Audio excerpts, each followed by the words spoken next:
Good afternoon. Thank you so much for joining the informational webinar, Bridging the Divide, California History Social Science Lessons Optimized for Distance Learning.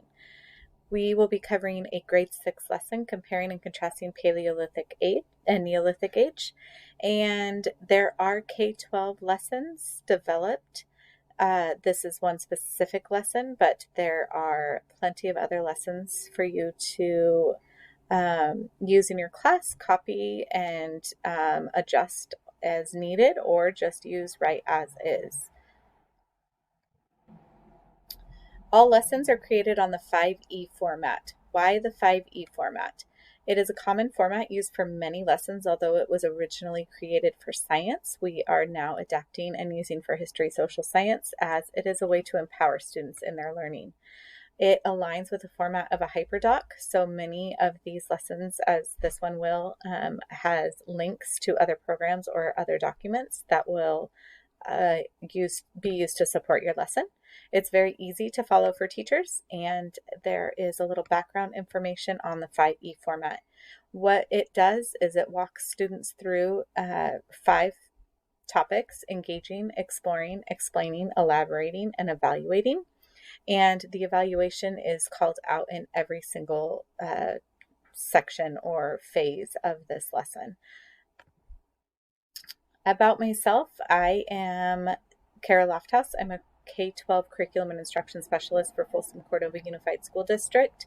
I was previously titled the K-12 History Social Science lead teacher. This recently changed, as although my role has stayed pretty much the same. I taught middle school for 12 years, all grades 6 through 8. I wrote 2 of the 6th grade lessons that are available, and I reviewed the elementary lessons. And I've worked with CLIC leadership team for Region 3. I've been part of the state CLIC group as well as the region, and as both a participant and a presenter for the 3 years that it's been in existence. About this lesson. Today we are going to be comparing and contrasting Paleolithic and Neolithic ages.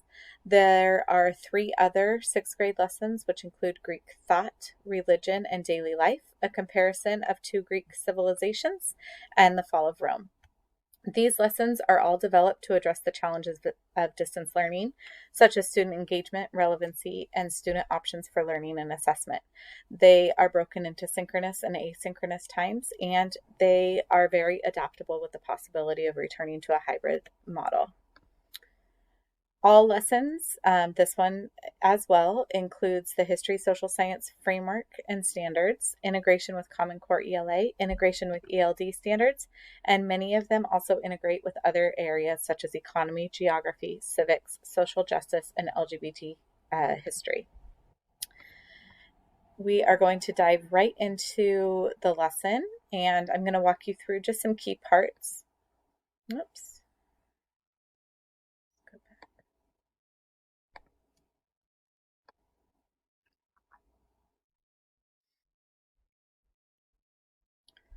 So the format is very similar for all of these lessons. They are broken down with a title page, acknowledgments of the program in which helped create these lessons for you to enjoy, and then we're going to see the lesson. Each one has a learning objectives and learning targets, and then a compelling question. Today's compelling question: is it a good or bad thing when humans assimilate to their environment, and why? Then you will notice the total duration of synchronous and asynchronous time and all of the standards in which this lesson aligns. Down here, we'll find some supporting questions. Why did people migrate? How did they travel between continents? What adaptations allowed them to survive? Tools, clothing, etc. Why was the agriculture revolution such a significant event in human history? How did the inventions of farming dramatically change the way people lived? What about specialization? And what about domestication of animals? As you see, you'll then go into the engage students' interests, access prior knowledge, set parameters, and raise questions.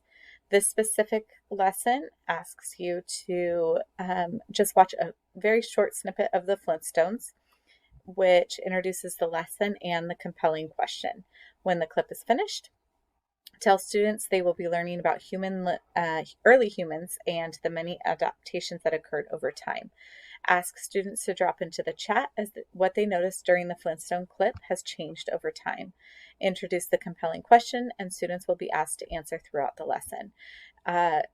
Using the chat in a Zoom or a Microsoft Teams or a similar program is a great way to get students just thinking and talking with each other.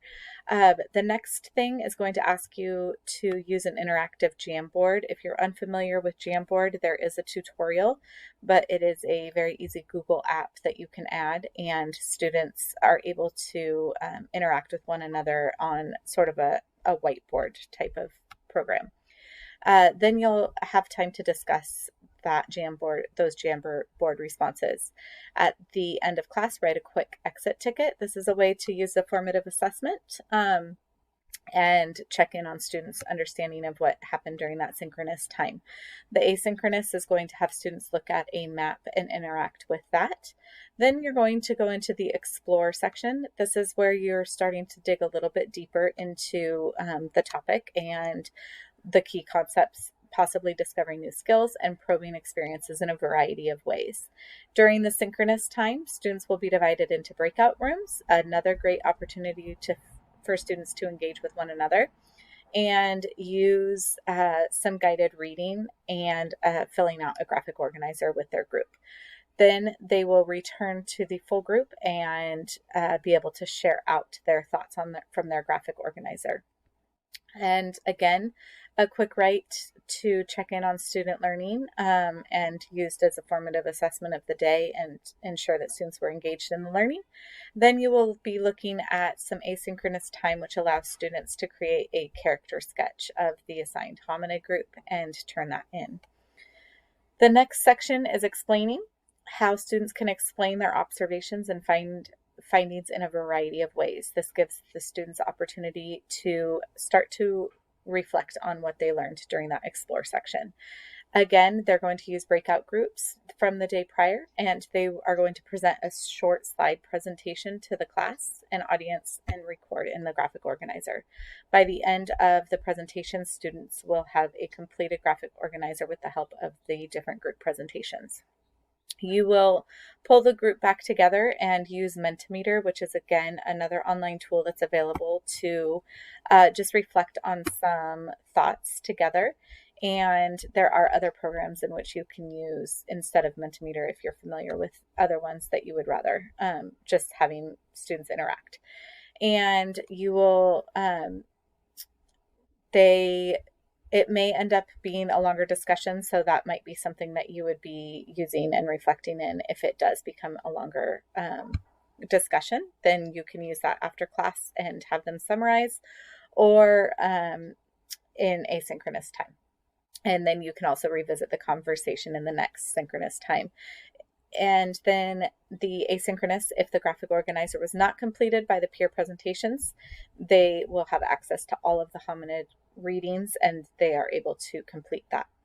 And then elaboration, this is where students again go out into their breakout rooms. They're going to continue work on their character sketch and use another peer to edit their completed sketch. If the sketches are complete, the small work group can work on an enrichment skit, which is just an extension activity if there's time.